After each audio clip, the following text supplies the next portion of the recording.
Assalamu alaikum. This is me Sameet Beg. Today I am here with lecture number 24 and we will discuss some examples of probability in this lecture. So we start our lecture. Our first example is show that in a single throw of 2 dice the probability of throwing more than 7 is equal to that of throwing less than 7 and hence the probability of throwing exactly 7. State clearly what assumptions you are making. ठीक है, यहाँ पर उसने हमारे पास हमें show करना है यहाँ पर कि प्रोबेबिलिटी ऑफ जो मोर देन 7 है और जो लेस देन 7 है वो हमारे पास इक्वल है और प्रोबेबिलिटी ऑफ एग्जैक्टली 7 भी हमने फाइंड करनी है और हमने state clearly what assumptions you are making और हमने इस क्वेश्चन के अंदर जो हम assumptions यूज़ करेंगे हमने उसको भी यहाँ पर जो है स्टेट हमने मेंशन करना है यहाँ पर। तो हम इसका सोल्यूशन देखते हैं। हम लोगों के पास क्योंकि हम 2 डाइस जो हैं वो थ्रो कर रहे हैं तो सिंगल जो डाइस होता है उसके हमारे पास आउटकम्स होते हैं 6। ठीक है, जब हमारे पास 2 डाइस हो जाएंगे तो इसका मतलब है हमारे पास आउटकम्स जो हैं वो 36 हो जाएंगे। ठीक है, 6 मल्टीप्लाई बाय 6 तो हमारे पास 36 आउटकम्स हो जाएंगे। तो जब हमारे पास 2 डाइस थ्रो होंगे तो हमारे पास जो सैम्पल स्पेस है वो 36 बनेगी। तो अब हम यहाँ पर एक इवेंट लेते हैं, let A denotes the probability of throwing more than 7। ठीक है, हमने ए को लेट कर लिया कि वो क्या डिनोट कर रहा है, probability of throwing more than 7।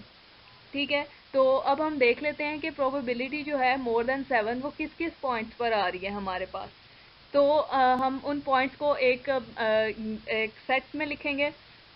यहाँ पर हम लोग ए का जो फर्स्ट आउटकम है हमारे पास वो हमारे पास है 2 6। ठीक है, जब हम 2 को 6 से हम ऐड करते हैं तो ये हमारे पास मोर देन 7 बन रहा है। ठीक है, इसी तरह जब हम 3 को 5 से ऐड करते हैं तो हमारे पास 8 बन रहा है जो भी मोर देन 7 है और 4 को 4 से ऐड करें तो भी हमारे पास 8 आ रहा है। इसी तरह हम 6 और 6 को ऐड करें तो भी हमारे पास जो है वो 12 आता है जो कि 7 से मोर है। ठीक है, 7 से ज़्यादा है। तो इसका मतलब है कि हमारे पास जो ए के जो सैम्पल जो हमारे इवेंट के जो आउटकम्स हैं हमारे पास 15 जो हैं वो पॉसिबल नंबर्स हैं। एन ऑफ ए जो है वो हमारे पास 15 आ जाएगा। ठीक है, टोटल जो हमारे पास पॉसिबल आउटकम्स हैं। तो अब हम लोग प्रोबेबिलिटी ऑफ ए जो है वो फाइंड करेंगे, वो हमारे पास क्या होगी, n of A divided by n of S. ठीक है, एन ऑफ ए हमारे पास जो है नंबर ऑफ जो हमारे पास ए के सेट में है वो हमारे पास है 15 पॉसिबल आउटकम्स और सैम्पल स्पेस जो है वो हमारे पास है 36 की। तो 15 डिवाइडेड बाय 36 तो हमारे पास ये सिंप्लीफाई होके आ जाएगा 5 डिवाइडेड बाय 12। ठीक है, ये हमारे पास आ गई probability of throwing more than 7 क्योंकि हमारे पास जो इवेंट ए है हमने जो ए डिनोट कर रहा है probability of throwing more than 7। ठीक है, और वो हमारे पास कैलकुलेट होकर आ गई 5/12।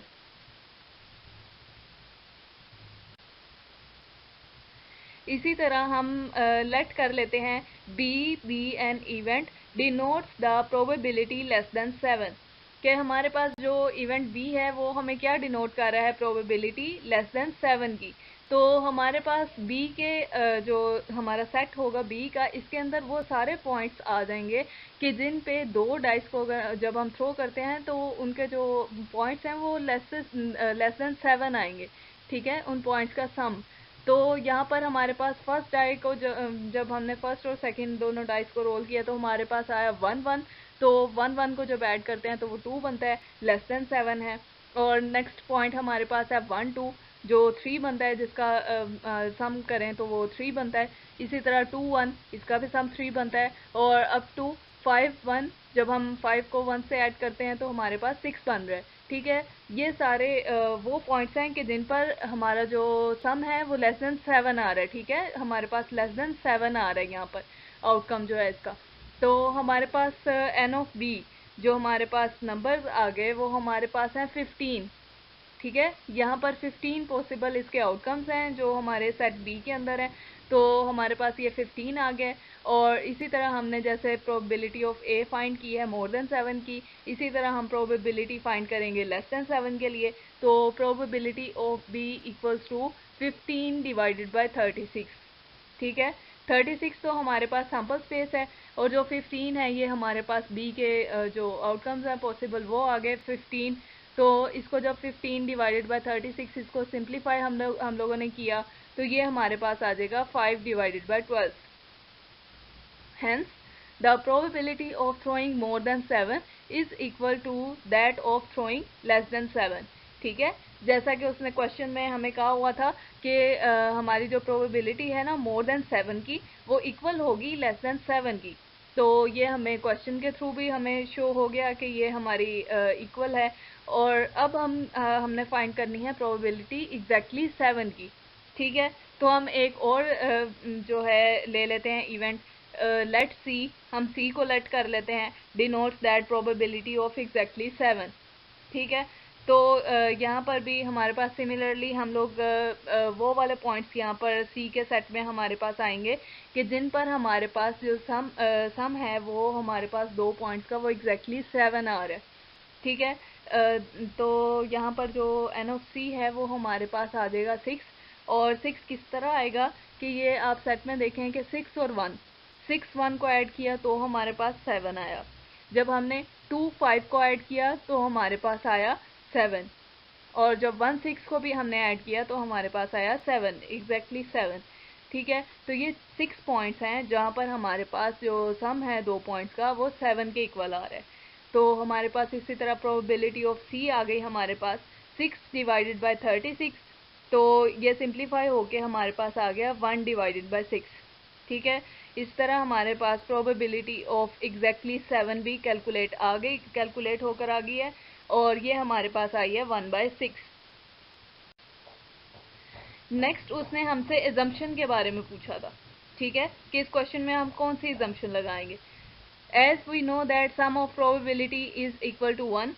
ठीक है, ये हमने प्रोबेबिलिटी के एजम्पशंस में पढ़ा है कि हमारे पास जो सम ऑफ प्रोबेबिलिटीज है वो इक्वल टू 1 होता है। तो हम जब हमारे पास ये 3 प्रोबेबिलिटीज हैं, ठीक है, 3 इवेंट्स की, एक है लेस देन 7 और एक है मोर देन 7 और एक एग्जैक्टली 7। ठीक है, हम इन तीनों की प्रोबेबिलिटीज को ऐड करते हैं और इसका देखते हैं कि सम हमारे पास क्या आता है।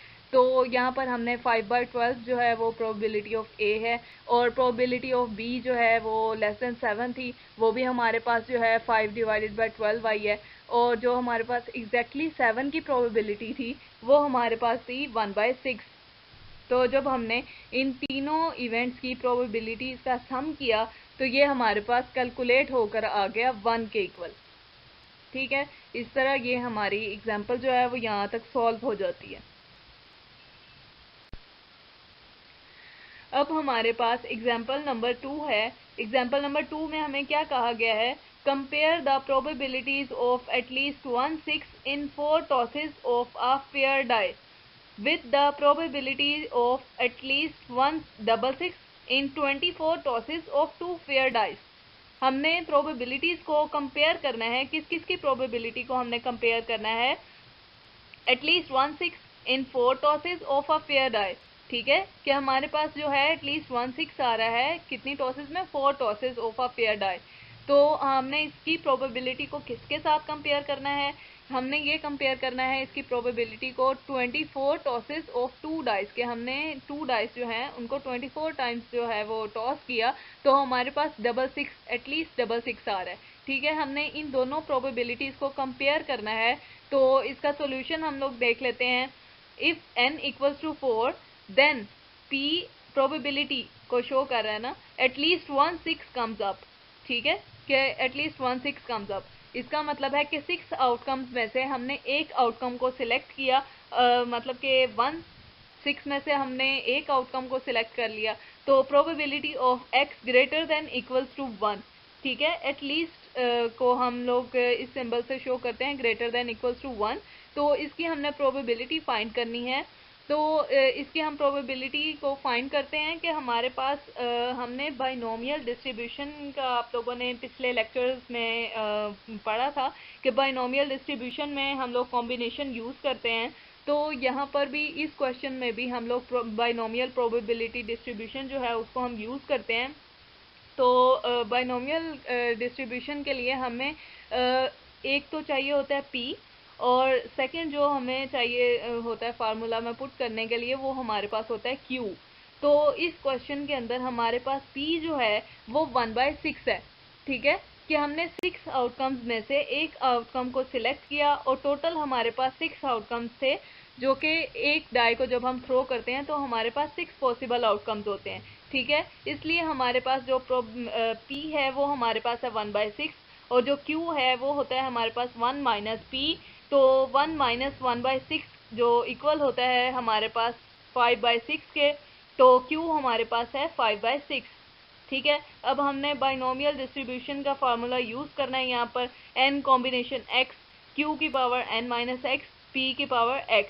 ठीक है, तो यहाँ पर जो हमने probability of x greater than equals to 1 find out करनी है, ये हमारे पास किसके इक्वल होती है, 1 minus probability x equals to 0। ठीक है, ये हम पहले भी डिस्कस कर चुके हैं कि एटलीस्ट के अंदर हम लोग जो है 1 minus probability of x equals to 0 के वहाँ पर 0 है हमारे पास x।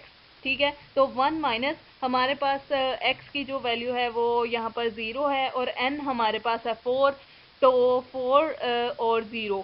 ठीक है, इन दोनों की वैल्यूज़ को हम n और x की जगह पर हम 4 और 0 को पुट करके यहाँ पर हमारे पास आंसर आ जाएगा। सिंप्लीफाई होके इसका आंसर हमारे पास 0.518 के इक्वल आ जाएगा। ठीक है, कि हमारे पास प्रोबेबिलिटी एटलीस्ट 1/6 कम्स अप की जो हमारे पास प्रोबेबिलिटी है वो 0.518 के इक्वल आ गई हमारे पास। अब हम now if n equals to 24, ठीक है, उसने कहा कि जब हम 2 डाइस को 24 टाइम्स जो रोल करते हैं तो उसकी प्रोबेबिलिटी हमारे पास let p be the probability of 666 comes up. ठीक है, जब हमारे पास 666 जब हम 2 डाइस को थ्रो करते हैं तो उसके हमारे पास पॉसिबल आउटकम्स होते हैं 36। ठीक है, उसके टोटल जो हमारे सैम्पल पॉइंट्स होते हैं वो हमारे पास हैं 36, और हमारे पास 666 जो है वो क्योंकि एक आउटकम होता है, तो P हमारे पास कैलकुलेट होकर आ जाएगा 1/36, तो Q हमारे पास होगा 1/P। तो इसको हम लोग 1 - 1 डिवाइडेड बाय 36, तो Q को हमने कैलकुलेट किया तो ये हमारे पास आ गया 35/36। और इसको भी हमने सिमिलरली जैसे हमने पीछे किया है अभी, जब हमारे पास 1/6 था, ठीक है, यहाँ पर भी हमने at least 1/6 comes up, 1/6 comes up, तो यहाँ पर भी हमने 1 minus probability x equals to 0 करनी है, और यहाँ पर हमारे पास n क्योंकि 24 है और x 0 है, तो n और x की हमने बाइनोमियल डिस्ट्रीब्यूशन के अंदर फार्मूला के अंदर वैल्यूज पुट करके जो हमारे पास सिंप्लीफाई होकर आंसर आ गया वो हमारे पास है 0.491। ठीक है, तो हमसे क्वेश्चन में ये पूछा गया था कि हमने प्रोबेबिलिटीज़ को कंपेयर करना था। ठीक है, इन दोनों प्रोबेबिलिटीज़ को हमने कंपेयर करना था कि हमारे पास 1/6 था जब हम एक डाई को थ्रो कर रहे थे, और 666 था जब हम 2 डाइस को थ्रो कर रहे थे। ठीक है, तो हमारे पास यहाँ क्या शो हो रहा है, which show that there is a slight difference between these 2 probabilities. ठीक है, जब हम इन दोनों को कंपेयर कर रहे हैं तो इनमें स्लाइट डिफरेंस है। ठीक है, इनके आंसर्स के अंदर, तो यही हमसे पूछा गया था क्वेश्चन के अंदर कि कंपेयर करना है हमने, तो यहाँ पर स्लाइट डिफरेंस आ गया इन दोनों की प्रोबेबिलिटीज़ के अंदर। ठीक है, ये हमारा सोल्यूशन है। अब हमारे पास एग्जाम्पल नंबर 3 है। यहाँ पर हमसे क्या पूछा जा रहा है, 3 distinct integers are chosen at random from first 20 positive integers. हमने 3 इंटीजर्स जो हैं वो सिलेक्ट करने हैं एट रैंडम, रैंडमली सिलेक्ट करने हैं फ्रॉम फर्स्ट 20 पॉजिटिव इंटीजर्स, पहले 20 पॉजिटिव इंटीजर्स में से। तो हमने कंप्यूट द प्रोबेबिलिटी दैट, हमने प्रोबेबिलिटी किसकी फाइंड करनी है, देयर सम इज इवन, के जो 3 हमारे पास इंटीजर्स हैं उनका जो सम है वो इवन है। और सेकंड पार्ट हमारे पास क्या है, देयर प्रोडक्ट इज इवन। ठीक है, कि उनका प्रोडक्ट इवन है। तो यहाँ पर हमारे पास जो n of s sample points जो होंगे वो 20 कॉम्बिनेशन 3 होगा, ठीक है, 20C3। तो ये हमारे पास कैलकुलेट होकर आ गया 1140, क्योंकि हमारे पास 20 इंटीजर्स हैं और हमने उसमें से 3 इंटीजर्स को सिलेक्ट करना है, तो हमारे पास आ गया 1140, ठीक है। तो हमने फर्स्ट पार्ट में हमने क्या फाइंड करना है, लेट कर लेते हैं हम A be the event which shows that their sum is even, कि जो हम 3 डिस्टिंक्ट इंटीजर्स फाइंड कर रहे हैं ना, कि उनका सम जो है वो इवन आ रहा है। तो वो सम हमारे पास इवन किस किस कंडीशन के अंदर आएगा, ये आप देखें इस क्वेश्चन में, कि sum will be even if we add either 3 even numbers, ठीक है, कि अगर हम कोई से 3 इवन नंबर्स को ऐड करते हैं ना, तो हमारे पास जो सम है वो इवन आता है, ठीक है। जैसे हम अगर ऐड करते हैं 2 + 4 + 6, ठीक है, 2, 4 और 6 को अगर हम ऐड करें तो हमारे पास 12 आ रहा है, ठीक है। और एक कंडीशन हमारे पास आ गई, और सेकंड में हमारे पास क्या कंडीशन आ सकती है, sum will be even if we add 1 even and 2 odd numbers, ठीक है, कि अगर हम एक इवन नंबर को ऐड करते हैं और 2 ऑड नंबर्स हों हमारे पास, जैसे हमारे पास 1 और 3 हमारे पास ऑड है और 4 जो है वो इवन है, ठीक है। हमारे पास जो 1 इवन नंबर है वो 4 है और 3 और 1 मतलब कि 2 ऑड नंबर है, तो 1 + 3 + 4, तो ये हमारे पास आ रहा है 8, ठीक है, जो कि है एक इवन नंबर। तो ये हमारे पास 2 कंडीशंस आ गई कि जिन पे जो आपका सम है वो आ रहा है इवन, ठीक है। ये 2 कंडीशंस आई हैं हमारे पास फर्स्ट 20 पॉजिटिव इंटीजर्स में से।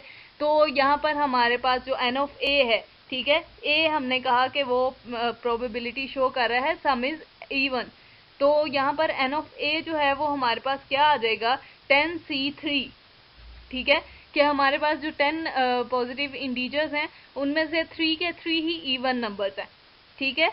और या हमारे पास सेकंड कंडीशन क्या आ रही है कि 10 कॉम्बिनेशन 1 इंटू 10 कॉम्बिनेशन 2, ठीक है, कि हमारे पास एक जो है वो इवन है और 2 ऑड नंबर्स हों, तो फिर भी हमारे पास सम जो है वो 7 आ रहा है।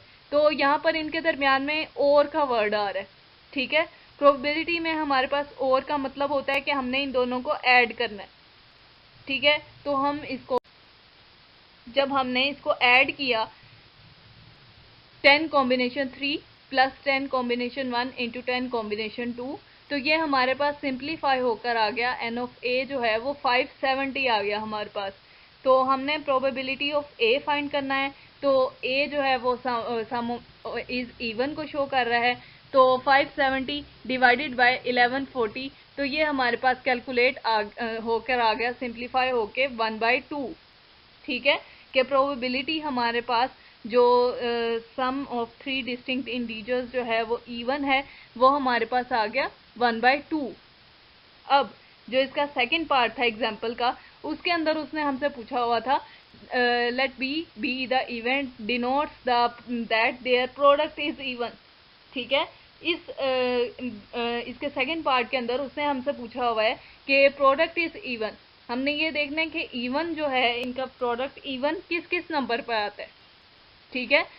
तो product will be even if we multiply either 3 even numbers, अगर हम कोई से 3 इवन नंबर्स को ऐड मल्टीप्लाई करते हैं, ठीक है, मल्टीप्लाई करते हैं, तो इनको मल्टीप्लाई करने से हमारे पास इवन नंबर आता है।